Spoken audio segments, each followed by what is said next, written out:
प्रीतमपुर का राजा सुखदेव बहुत ही सनकी स्वभाव का था।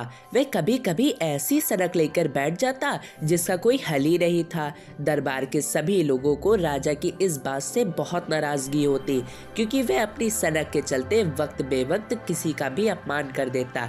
सभी दरबारी जन राजा की सनक को लेकर बहुत परेशान रहने लगे और सोचते कि कोई ऐसा आए जो राजा की सनकपन को कम कर दे, उसकी सोचने समझने की शक्ति को अच्छा कर दे।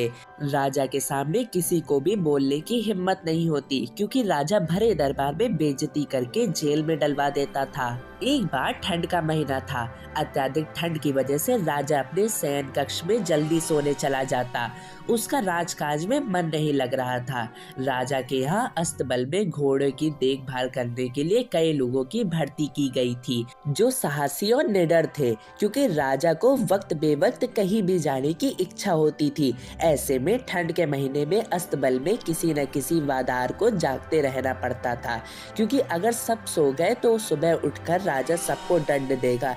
इसीलिए पुराने लोग जो बुजुर्ग हो गए थे उनको राजा ने निकाल दिया था और नई भर्ती कर ली। राजा रात में जब शयन कक्ष में चला जाता तो अस्तबल में सेवादार खुश हो जाते कि चलो अब राजा कहीं जाने की जिद नहीं करेगा।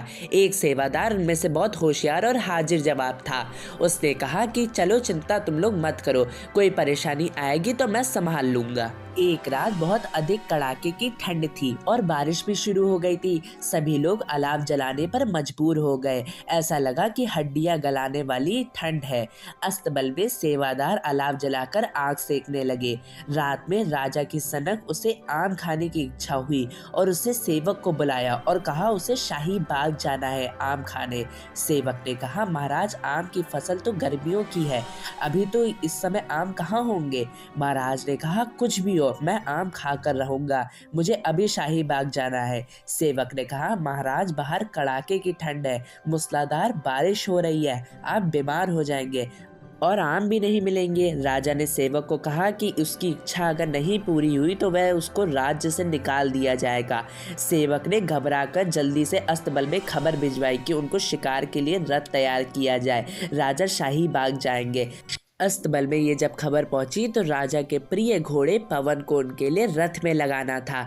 अस्तबल में जो नया सेवादार था सुखी, वह बहुत होशियार था। उसने कहा महाराज से कह दो, घोड़ा मान नहीं रहा। जब महाराज को पता चला तो उन्होंने कहा सुखी की इतनी हिम्मत, आज ही मैं उसको कोड़े लगवाऊंगा। वो कौन होता है ये कहने वाला कि मेरा पवन मुझे मना कर रहा है। राजा क्रोध से आग बबूला हो गया और बोला सुखी को तुरंत मेरे सामने हाजिर करो। सेवक सुखी को लेकर आए। राजा ने कहा कि पवन मुझे कैसे मना कर सकता है, तुमने पवन को रथ में क्यों नहीं लगाया। तो सुखी ने कहा महाराज क्षमा करें, मैं घोड़ों के साथ रह रहकर उनकी भाषा सीख गया हूँ। पवन से जब मैंने शाही बाग चलने के लिए कहा तो पवन ने कहा इतनी बरसात में और कड़ाके की ठंड में वह अपने प्रिय राजा को नहीं ले जा सकता। राजा से कह दो इस बरसात को आज्ञा दे कि महल से शाही बाग तक पानी ना बरसे, जिससे मैं महाराज को आराम से शाही बाग ले जा सकूं। राजा ने कहा मैं कैसे कह सकता हूँ, और ऐसा संभव नहीं है कि महल से शाही बाग तक बारिश ना हो। सुखी बोला अगर कड़ाके ठंड में आम हो सकते हैं तो ये भी हो सकता है।